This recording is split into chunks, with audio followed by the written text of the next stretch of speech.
Google sheet tips and ট্রিক্সের পরের পার্টে আপনাকে স্বাগতম। আমি যারা আমার গত পার্ট দেখেন নাই তারা অবশ্যই দেখে আসেন, অনেক ইউজফুল টিপস অ্যান্ড ট্রিক্স সেখান থেকে জানতে পারবেন। আর এই ভিডিও যারা দেখছেন তারা এখানে অনেক ভালো টিপস অ্যান্ড ট্রিক্স পাবেন এবং পার্সোনাল একটা শিট টেমপ্লেট দেখতে পাবেন, যেটা গত ভিডিওতেও বলেছি। সেই শিট আপনারা ব্যবহার করতে চাইলে করতে পারেন, ভালো লাগলে ভালো লাগতে পারে, সেখান থেকে অনেক কিছু শিখতে পারবেন। তো কথা না বাড়িয়ে আগে টিপস অ্যান্ড ট্রিক্সগুলো দেখে আসি। আসসালামু আলাইকুম, আমি নূর ইসলাম, স্বাগতম ইভ্যালুয়েটে।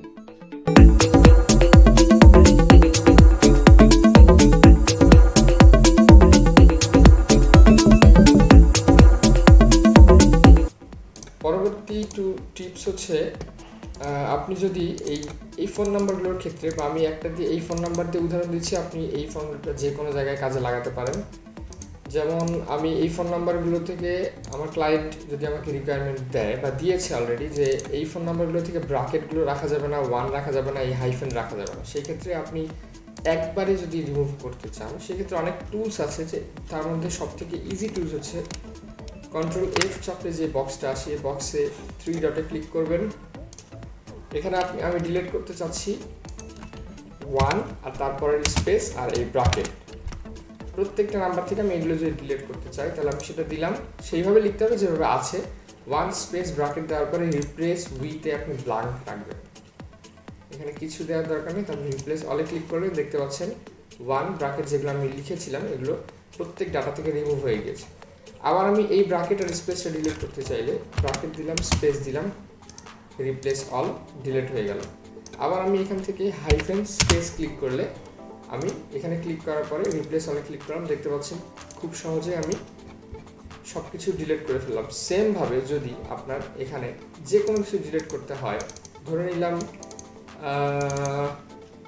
এই যে ডট, এই ডটগুলো ডিলিট করতে হবে, বা কমা থাকবে অনেক সময় আপনার নামের ফার্স্ট নেম লাস্ট নেমের ক্ষেত্রে কমা থাকে, সেই সব যদি ডিলিট করতে চান সেক্ষেত্রে আপনি ডিলিট সিলেক্ট করবেন, Ctrl+F 3 ডটে ক্লিক করবেন, আমি ডট ডিলিট করব সব, রিপ্লেস অল।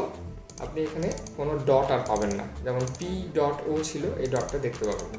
তো এইভাবে আপনি আপনার বিভিন্ন কাজে লাগাতে পারেন। আমি এইভাবে অনেক প্রবলেম একটু আগে দেখলেন আমার ফোন নাম্বারগুলো কীভাবে ঠিক করলাম, সেভাবে আপনি কাজে লাগাতে পারেন। আমার শিট টেমপ্লেট নিয়ে কথা বলবো। এই শিট টেমপ্লেট এটা মানে একদমই খুবই সাধারণ কোনো শিট টেমপ্লেট না। আমি যেই ফর্মুলাগুলো আপনাদেরকে দেখালাম সেই ফর্মুলা দিয়ে আমি একটা শিট তৈরি করেছি। আমার ম্যাক্সিমাম কাজে আমি শিটটা ব্যবহার করে থাকি। যদি ক্লায়েন্ট কোনো তার নিজস্ব কোনো টেমপ্লেট না দিয়ে থাকে, শুধু আমাকে রিকোয়ারমেন্ট দেয়, ম্যাক্সিমাম ফাইবারের প্রজেক্টগুলোতে রিকোয়ারমেন্ট দিয়ে থাকে, ইন্ডাস্ট্রি দেয়, লোকেশন দেয়, সেই লোকেশনে লিড লাগে, তখন আমি জেনারেলি এই শিটটা ক্লায়েন্টকে প্রোভাইড করি এবং আমার টিমকে দেই। আমার টিম এখানে কাজ করার ক্ষেত্রে কী কী সুবিধা হয় একটু লক্ষ্য করেন। এখানে আমি কী ব্যবহার করছি, এই পোর্শনটা হচ্ছে কোম্পানি ইনফো, মানে company name, website, company LinkedIn, company phone number. আমি আমার সব ক্লায়েন্টকে এগুলো প্রোভাইড করে থাকি। আর এই পোর্শনটা, ডান দিকের পোর্শনটা হচ্ছে, মানে দেখতে পাচ্ছেন এখানে কোম্পানি ইনফো, এখানে contact person info, first name last name title email LinkedIn. আর ভেরিফাই স্ট্যাটাস আর নোট, এটা আমার নিজের মানে কাজের কোয়ালিটি এবং কাজ চেক করতে যাতে সুবিধা হয় সেই ক্ষেত্রে এই দুটি করেছি। এই দুটি কীভাবে করেছি যদি জানতে চান সেই ক্ষেত্রে আমি পরবর্তী ভিডিওতে অবশ্যই দেখাবো, জানতে চাইলে আমাকে অবশ্যই জানাবেন। আচ্ছা, এই শিটের উপকারিতা হচ্ছে, এখানে আমি কোম্পানির নেম যতগুলো কোম্পানি বসাবো, আমি ধরুন এখানে কোম্পানি যদি বসাই, এখানে ফর্মুলাটা দেওয়া আছে কাউন্ট ইউনিক, আমি যেটা দেখিয়েছিলাম। কাউন্ট ইউনিকে কী হবে, এখানে আমার কতগুলো ইউনিক কোম্পানি আছে সেগুলো কাউন্ট হবে। আমি ক্লায়েন্টকে বলতে পারবো যে আমি কতগুলো কোম্পানি থেকে কতগুলো লিড পেয়েছি, লিড এখানে অটোমেটিক কাউন্ট হবে। এখানে যতগুলো ইমেল বসাবেন আপনি, এখানে অটোমেটিক কাউন্ট হবে। তারপর কোম্পানির ওয়েবসাইট বসাবার, এই কয়েকটা কলাম রেড থাকার কারণ আমি বলছি আপনাদেরকে। এই যে এটা মানে হালকা রেড মার্ক করে রেখেছি, এই কয়েকটা হালকা রেড মার্ক করে রেখেছি, এগুলোতে টেক্সট কন্টেইন ফর্মুলা ব্যবহার করা হয়েছে যেগুলো আমার প্রয়োজন। যেমন আমি কোম্পানি লিঙ্কডইনে যদি কোম্পানি লিঙ্কডইন না পাই, বা লিঙ্কডইনের জায়গায় এই কোম্পানি লিঙ্কডইনের জায়গায় যদি অন্য কোনো লিঙ্ক বসাই, সেই ক্ষেত্রে এইটা মানে রেড মার্কই থাকবে। তার মানে আমি বুঝতে পারবো যে এই কোম্পানির লিঙ্কডইন পাওয়া যায় না, অথবা ভুল কোনো লিঙ্ক বসানো হয়েছে। যেমন আমি ধরে নিলাম এটা হচ্ছে কোম্পানির লিঙ্ক, দেখতে পাচ্ছেন কোম্পানির লিঙ্ক বসার সাথে সাথে আমার এই যে হালকা রেড মার্ক ছিল সেটা উঠে গিয়ে জেনারেল একটা কালার চলে আসলো। তো সেই ক্ষেত্রে আমি এটা দিয়েছি যাতে লিঙ্কডইন, আমি এটা খুব সিম্পল টেক্সট কন্টেন্ট ব্যবহার করেছি। কন্ডিশনে দেখবেন এই যে লিঙ্কডইন দিয়ে রেখেছি, টেক্সট ডাজ নট কন্টেন, যদি এই কলামের ভিতরে কোনো লিঙ্কডইন লেখাটা না পায় সেই ক্ষেত্রে সেটা এরকম রেড মার্ক হয়ে থাকবে। তাহলে আমি বুঝতে পারবো, চেক করতে সুবিধা হবে যে আমি সেই কোম্পানিগুলোতে লিঙ্কডইন প্রোফাইল পাইনি অথবা ভুল কোনো লিঙ্ক বসানো হয়েছে।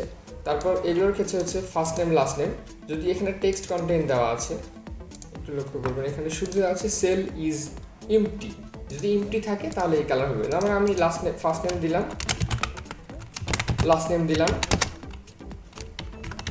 টাইটেল দিলাম, ইমেইল দিলাম, ঠিক আছে।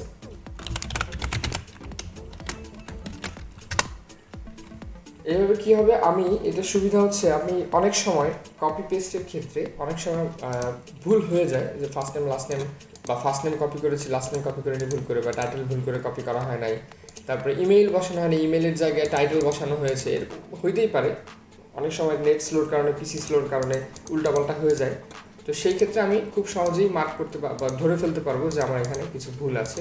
আমার তখন ক্লায়েন্টকে কাজটা সাবমিট করার আগে আমি খুবই সহজে শিটটা চেক করতে পারি যে সব কিছু ঠিক আছে কিনা। যদি টাইটেল না থাকে, কোনো সময় ভুল হয়, তাহলে আমি খুব সহজে চোখে পড়ে যাবে আমার যে এই টাইটেলটা নাই, কারণ সব এক কালার, ওখানে হঠাৎ করে রেড মার্ক হচ্ছে। তো সেক্ষেত্রে আমার দেখতে সুবিধা হবে। আর অনেক সময়, আর এটা বেশিরভাগ হয়ে থাকে আমার টিম মেম্বারদের ক্ষেত্রে, সবারই হয়তো ভুল হয় যে ইমেইলের কলামে ভুল করে ইমেইল নিতে টাইটেল বসে গেছে, এটা হতেই পারে। এটা তখন আমার সেই হইতে পারা ভুলগুলো আমার ইগনোর হবে না আর কি। আমি যখন কাজটা জমা দিব তখন এই কালার মার্কের কারণে আমি খুব সহজে চেক করতে পারবো। আর এখানেও সেম, এখানে লিঙ্কডইন প্রোফাইলের জায়গায় অন্য কিছু বসালে এটা এরকম লাল মার্ক হয়ে থাকবে, আর যদি আপনি রাইট লিঙ্ক বসান তাহলে সেটা হোয়াইট মার্ক হয়ে যাবে। আর ভেরিফাই স্ট্যাটাসের ক্ষেত্রে আমি যেটা ব্যবহার করে থাকি, যে কোন ইমেইলটা কি ভেরিফাই সেটা এখানে দেখতে পাচ্ছি। আমি এই কয়েকটা ভেরিফাই ব্যবহার করে থাকি, sales navigator, mail tester, Google plus, website থেকে নিলে ওয়েবসাইট, সেন্ড থেকে নিলে সেন্ড। এইভাবে আপনি যদি প্রত্যেকটা ইমেইলে ভেরিফাই স্ট্যাটাস আমি ব্যবহার করার কারণে আমার কাজের সুবিধা হয়। যদি কোনো কারণে কোনো ইমেল বাউন্স আসে তাহলে আমি সেটা সরাসরি দেখতে পারি, বা কোনো ক্লায়েন্ট যদি রিপোর্ট করে যে এই কয়েকটা ইমেল প্রবলেম, তো সেই প্রবলেমগুলো তারা আমার টিম মেম্বাররা বা আমি কোন ভেরিফাই ব্যবহার করার পরেও প্রবলেম হয়েছে সেটা খুব তাড়াতাড়ি মার্ক করতে পারি। আর নোটের ক্ষেত্রে হচ্ছে আমি এই কয়েকটা নোট ব্যবহার করে থাকি। যদি কোনো কোম্পানির ডোমেইন না পাওয়া যায়, নো ডোমেইন দেই, তাহলে আমার কি হয়, কাজ করতে সুবিধা হয়, চেক করতে সুবিধা হয় পরবর্তীতে যে এইটা কেন ফাঁকা। এই নোট ব্যবহার করার কারণে বিভিন্ন জায়গায় বিভিন্ন নোট দিতে পারেন, এখানে আপনারা আপনাদের ইচ্ছা মতো নোট ব্যবহার করতে পারেন। তাহলে আমি চেক করার সময় খুব সহজে বুঝতে পারবো যে এই কোম্পানিটা লিড পাওয়া বা কন্ট্যাক্ট পাওয়া যায় নাই কেন। হয়তো বা ডোমেইন পাওয়া যায় না, হয়তো বা টার্গেটেড লিড পাওয়া যায় না, হয়তো বা লিঙ্কডইন পাওয়া যায় না, হয়তো বা ইনভ্যালিড মেইল। তো সেই ক্ষেত্রে আমি এটা ব্যবহার করে থাকি। অসংখ্য ধন্যবাদ ভিডিওটি দেখার জন্য। আশা করি এই দুটো ভিডিও দেখে আপনাদের গুগল শিট সম্পর্কে আরও বেশি অনেক কিছু জানতে পারলেন। আর যে টিপস ট্রিক্সগুলো দিয়েছি সেগুলো ফর্মুলা বা সব কিছু ব্যবহার করে আপনারা আপনাদের কাজের কোয়ালিটি বৃদ্ধি করুন। শিট ক্লায়েন্টদের কাছে বা টিম মেম্বারদের কাছে ভালোভাবে এবং ইজিভাবে রিপ্রেজেন্ট করুন, যাতে ক্লায়েন্ট বা টিম মেম্বারদের শিটটা বুঝতে সুবিধা হয়, ইভেন আপনার কাজ চেক করতে এবং কাজ করতেও সুবিধা হয়। সেদিকে আপনি লক্ষ্য রাখতে পারবেন এইসব টিপস অ্যান্ড ট্রিক্স ফলো করে। আর যদি আপনাদের এই দুটো ভিডিও ভালো লেগে থাকে বা এই টিপসগুলোর যে কোনো একটিও ভালো লেগে থাকে, অবশ্যই আমাকে জানাবেন, কারণ আরও কিছু টিপস অ্যান্ড ট্রিক্স আছে। যেমন আমি গত ভিডিওতে বলেছি যে আমি অ্যাডন্স নিয়ে কথা বলতে চাচ্ছি। গুগল শিটের পাওয়ার টুল আছে, ডুপ্লিকেট ফর্মুলা, ডুপ্লিকেটের জন্য একটা অ্যাডন্স আছে। এগুলো নিয়ে যদি আপনি আমি যদি ভিডিও বানাতে চাই, সেক্ষেত্রে আপনাদের রেসপন্স কেমন হবে সেটা যদি আমি এখন থেকে জানতে পারি, তাহলে আমার ইন্টারেস্টটা আরও বাড়বে।